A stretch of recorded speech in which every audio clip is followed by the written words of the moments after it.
Hey guys, so today I wanted to do a video about what it was like for me in a psych ward. And I know I did this video about a month ago, but I feel like I can be a little bit more detailed. Upon watching that video, I just feel like I left a lot of information out. I just wasn't really detailed about what was going on.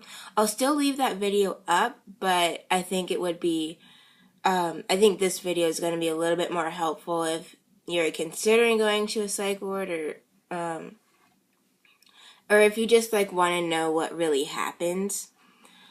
So yeah, I think it'll be a little helpful if you watch my suicide attempt story. That video is literally called my suicide attempt story. Just to give you a little bit more insight on like what was going on at the time. But I started seeing my school counselor, who I'll still refer to as Miss Corcoran, and I started seeing her in late October of 2015. So on Friday, November 6th, 2015, she called me out of my third period, which was social studies, and it was really just to check up on me and see how I was doing.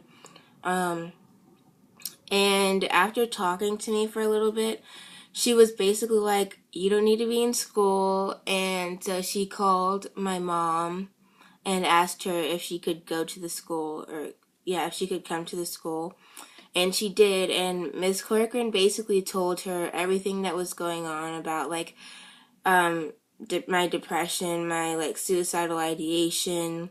I think I had like made a plan at the time, stuff like that. And so after talking to Miss Corcoran for a little bit, my mom was just like, yeah, I'm going to take her to um, a behavioral health center. And I was kind of in shock. I didn't really know what was going on. I didn't think it was that serious, to be honest. But she just said she was taking me to a behavioral health center. So, after somebody brought my stuff up to the office from class, I left with my mom. In the car, my mom was talking to someone on speakerphone. And I later found out that she would be my future therapist, and my mom just sounded really scared, and she was just like, I remember, my future therapist, I forget what her like code name was or whatever. I think it was Lori. But Lori was like, I hope everything's gonna be okay. And my mom was like, I hope so too. And the way she said it, she just sounded really scared. And so of course it kind of freaked me out. Even to this day, I still kind of have to remind myself that it's not like technically normal, quote unquote, to have like constant suicidal ideation. So, and even in the car, I was just like, I didn't think it was that big of a deal. So the next thing I remember, because the behavioral health center was surprisingly close to my school, the next thing I remember was I was in this room with another lady,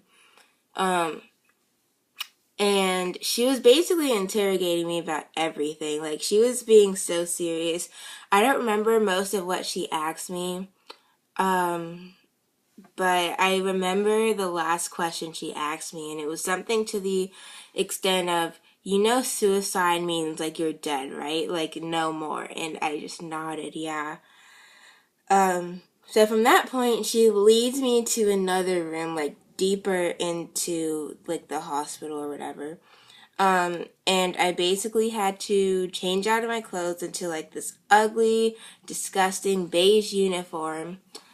And I had to hand over all my belongings. I had like my iPod on me, stuff like that. And they also checked my arm for lacerations. And I think at the time I had 2. And so they had to write that down. And after that, they asked me if I was hungry, so I got food, and they walked me to a room where there were like 10 other kids. Most of them were well, like half of them were older than me and like half of them were younger than me, so it's kind of in the middle. Um, and somewhere like around 8, and I still to this day can't really figure out why 8-year-olds who have like conduct issues, why they were with like 15-year-olds who are suicidal. I still can't figure it out, but whatever. Um, yeah, I made 2 friends really quickly, which was good, just that I wasn't like on my own. And I learned really quickly that there's a lot of rules that you have to follow. I remember talking to one girl and she just asked me like why I was there, and I said like just depression and a suicide attempt.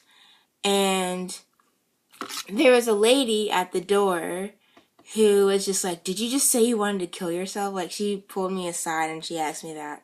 And I had to like explain to her the conversation. And she was basically like, "We only talk about that in groups. So, and if you say that again, I'm gonna move you or whatever." She said like, "If you keep talking about that, I'm gonna move you." So from that point on, we didn't really do anything. I was just like taken aback.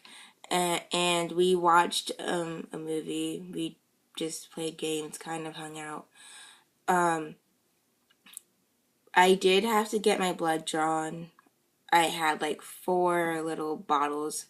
And I also saw a nurse that day. I'm pretty sure she was just like making sure I was stable and whatnot.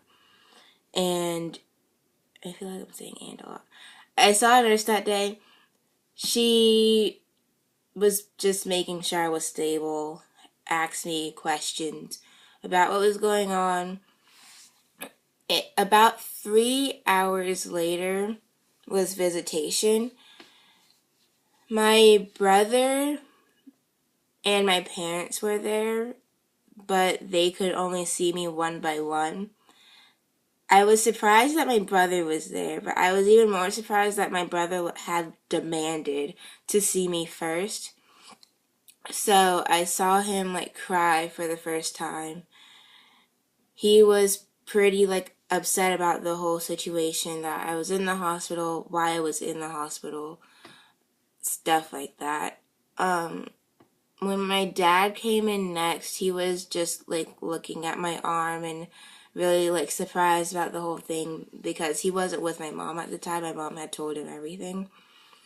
So he was just really upset. And then my mom came, and it was around dinner time, so she just came in and had dinner with me. She was really just comforting me, telling me that I she told me that I would be staying overnight. So she ate dinner, so it wasn't miserable, but she did let me know that I would have to stay overnight, which sucked. I still didn't think it was that serious, but I was just like, whatever. So after they all left, we really just we watched a movie, and around 9 o'clock we went to bed. And since I was one of the older kids, I guess, I got to sleep in a room with another girl on a fold out hospital chair thing. So I was with one of the girls who I had already became friends with, so it was a lot of fun. We were playing with the stress ball that I had, but we had like a monitor in the hallway who was making sure that we were asleep, so we couldn't be too loud. But it was fun. So the next day, we really just watched more TV. I saw another doctor who was with a student who was shadowing them, I guess. And we got into a really good discussion about bullying and self-esteem, and it was really beneficial. I really noticed that all of the staff members are there to help you, even if they come across really mean or whatever. They're there to help you. So Yeah, around 1 o'clock, my mom and dad got there. My mom, well, yeah, my mom came in first, but when we were talking, I was really just like, both of us were like, we just want to go home. So she got to talking to one of the doctors who I was talking to, who had like talked to me. And she said I could go home, so my dad got to come back with us. And we basically just chit-chatted for a little bit. And then I had to go back to the room where there were like all the kids. And after a while, they were basically just, they came out and they were like, yeah, you're going home. So I got to go change, get my stuff, and I was basically just gone. I left on the condition that I would see a therapist, and I have been. I agreed to that. The same lady who had called me out for saying like why I was there, that I was there for depression and suicide attempt, she was the person who like opened the door for me on the way out. First of all, I can't even tell you how good it was to see like outside after 24 hours of not seeing daylight. It was amazing. But she said to me, you better not come back here. And that was right from the, she was smiling, so from the expression on her face, I knew that was her way of just saying stay safe. So it was a good experience. And yeah, that's really the story. Overall, it was a positive experience. I would recommend it. It's not how like all the movies make it out to be.